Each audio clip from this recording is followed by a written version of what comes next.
आज मेरा मंदिर कितना सुंदर लग रहा है। देखिए राम दरबार, क्योंकि आज अयोध्या में भी बहुत सुंदर दीपों उत्सव बन रहा है ना सुंदर। तो चलिए बात करते हैं राम के चरित्र पर। अगर रामायण के पात्रों की हम बात करें और रामायण के पात्रों से हमने आज क्या सीखा, ये एक बहुत इम्पॉर्टेंट चीज़ है सीखने के लिए।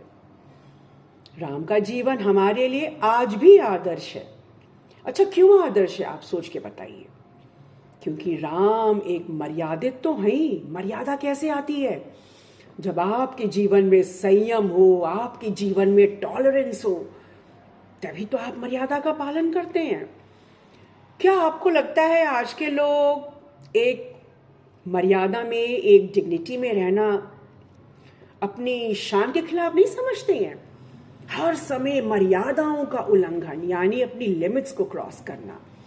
बात करते हैं महाराज दशरथ के पुत्र राम, लक्ष्मण, भरत और शत्रुघ्न। चारों भाइयों का प्रेम देखने वाला है। चारों भाइयों ने कितनी खूबसूरती के साथ एक दूसरे के साथ समन्वय बिठाया, एक रैपो बिल्डिंग की और अयोध्या नगरी को इतिहास के पन्नों में तब्दील कर दिया।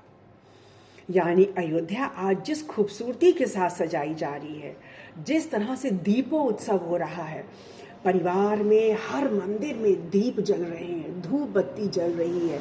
लेकिन क्या आपको लगता है कि राम के जीवन का आचरण जो उन्होंने पालन किया, आप पालन कर रहे हैं? अगर आप पालन कर लें तो इन मूर्तियों में क्या रखा है?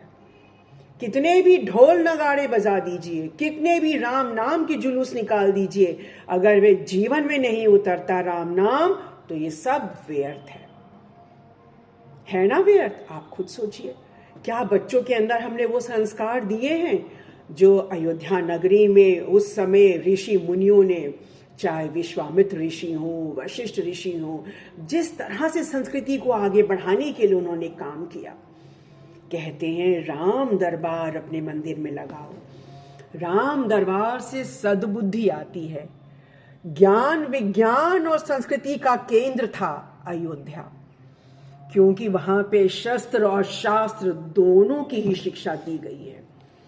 और इसीलिए चारों भाई बड़े ही कुशल, बड़े ही निपुण, बड़े ही जिसको कहते हैं वेदों के ज्ञाता, यज्ञ संस्कृति को करने वाले माने गए हैं।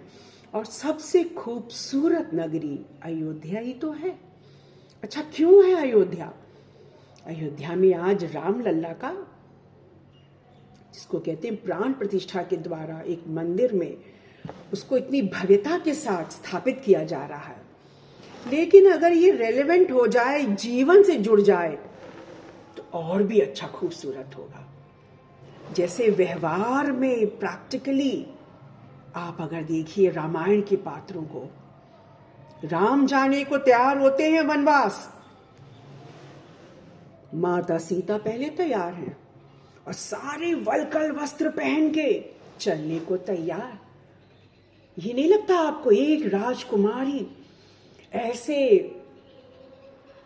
साधु वेश में वनवासी बन के 14 वर्ष वल के लिए वन गमन को प्रस्थान करते हैं? भाई को देखिए, लक्ष्मण कहते हैं मैं राम के बिना अधूरा हूं और जहां जहां मेरे भाई श्री राम जाएंगे मैं उनका अनुगमन करूंगा। आज नहीं मिलेगा। मां क्या कहती हैं? जेठानी देवरानी का प्रेम देखो। माता सुमित्रा कहती हैं जब याद आए पिता की, राम जी को देख लेना।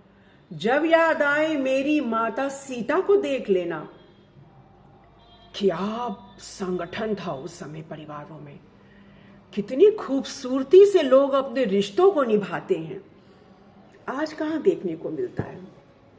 एक जनरल, एक यूनिवर्सल सत्य है, किसी पे कोई वो नहीं है। हो सकता है आपके परिवार में ये परंपरा आज भी हो रही हो। चारों भाइयों ने किस तरह प्रेम का अनपैरेलल्ड, जिसको कहते हैं अनमैच्ड एग्जाम्पल दिया, कहीं देखने को नहीं मिलता इतिहास में। खैर, वन गमन के साथ आपको मालूम ही है सारी सारी कहानी आप वनगमन की समझते हैं, लेकिन मैं अंत में उत्तरकांड की ओर ले चलती हूँ आपको। उत्तरकांड में जब आप देखते हैं अश्वमेध यज्ञ के समय पूर्ण आहुति से पहले ही माता सीता का देहावसान हो जाता है।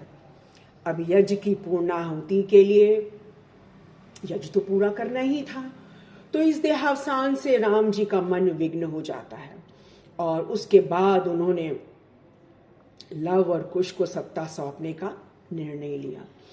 लव और कुश को कौशल राज का, एक को कौशल राज का और एक को उत्तर कौशल राज का राज्य घोषित किया गया।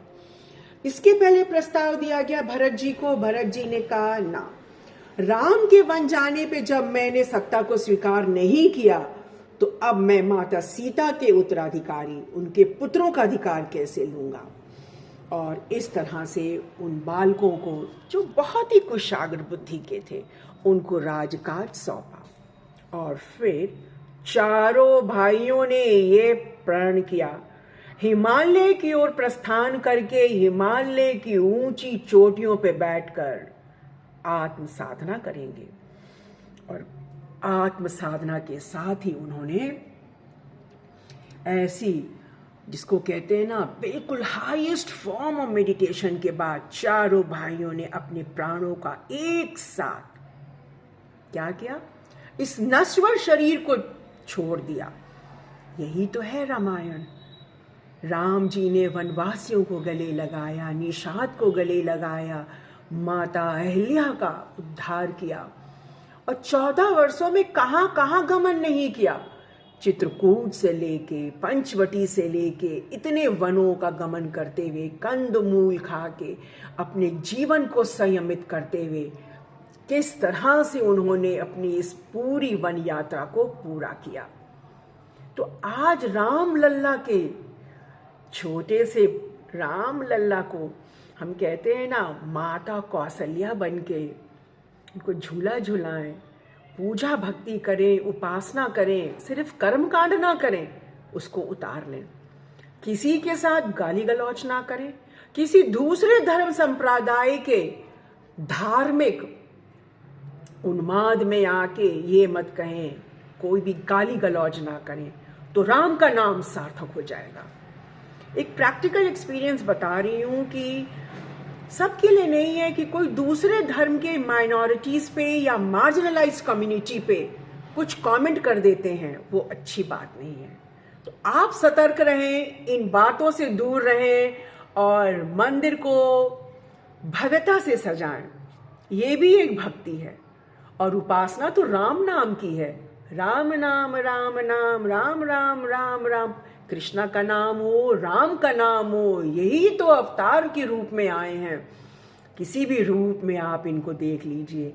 तो आज अयोध्या की गलियों से कौन सा ऐसा द्वार होगा जहां बंधनवार नहीं है, दीपोत्सव नहीं है, और तो और इतना, जिसको कहते हैं हाई एडवांस टेक्नोलॉजी के साथ ट्यूलिप के फ्लावर्स भी साइंटिस्ट ने खिला दिए हैं। इसरो ने भी राम मंदिर की फोटोज को साझा किया है। बहुत खुशी का अवसर है, पर यह खुशी मेरे लिए 1000 टाइम्स बढ़ जाएगी अगर ये राम नाम भाइयों में भी आ जाए, ये राम नाम परिवार की माताओं में भी आ जाए कि हर माता एक दूसरे का सम्मान कर रही है, देवरानी जेठानी का, जेठानी देवरानी का। और जिस तरह से राम ने अपनी मर्यादा, अपनी प्रतिज्ञा को पूरा किया, वैसे ही हम लोग भी अपने जीवन में उस पेशेंस को, और जो जीरो टॉलरेंस खत्म हो रहा है उसको बढ़ाएं अपने अंदर, वैसे ही संयम लेकर आएं और वैसे ही मृदुभाषी, भरत की तरह मृदुभाषी। और क्या कर्तव्य, रिस्पॉन्सिबिलिटीज, किस तरह से भरत ने खड़ाऊं रख के रामराज को निभाया और दरबार के बाहर एक शिला पे रख के वो सारे वर्षों को बिताया। और राम लक्ष्मण सीता के पुष्पक विमान से जब वो अयोध्या वापस आते हैं, वही खड़ाऊं राम जी को देके कहते हैं, मेरा जीवन सार्थक हो गया, राम जी वापस आ गए हैं, अब आप अपना राजकाज संभालो। तो क्या ये आपको अद्भुत नहीं लगता? अद्भुत लगता है। ये इतना अलौकिक लगता है राम के जीवन को जब भी आप पढ़िए। किस तरह से माता पिता की रिस्पेक्ट, कैसी रिस्पेक्ट? सिर्फ पिता के कहने पे कि तुम 14 वर्ष के वनवास जाओ, और बिल्कुल भी उनके चेहरे पर ना प्रसन्नता के भाव और ना दुख के भाव। इसी को तो कहते हैं राम। कहते हैं राम राम जी। जैसे ही आप राम राम कहते हैं, आपके अंदर विनम्रता, मॉडेस्टी आ जाती है। इस मॉडेस्टी को लाना ही राम नाम जपना है। और जिस दिन ये मॉडेस्टी हमारे अंदर बोलने लगती है, हम सबका आदर सम्मान करने लगते हैं, तो हमारी अयोध्या का मंदिर हो या हमारे अपने दिल का मंदिर हो, हमारे घर की भक्ति हो, समाज की भक्ति हो, भक्ति का मर्म क्या है? हमारी ड्यूटीज, हमारी रिस्पॉन्सिबिलिटीज। और अगर ये रिस्पॉन्सिबिलिटीज रिफ्लेक्ट हो जाएं हमारे कर्मों में, बस तो यही तो है राम नाम। और लास्ट में देखिए, अपने नश्वर शरीर का परित्याग कर परम पद की प्राप्ति की। इस लोक से प्रस्थान साथ साथ किया, जन्म भी चारों का एक साथ हुआ। आज राम दरबार की शोभा देखिए। आए थे साथ साथ, गए साथ साथ ही, आदर्श अमित छोड़ गए भातृ प्रेम का।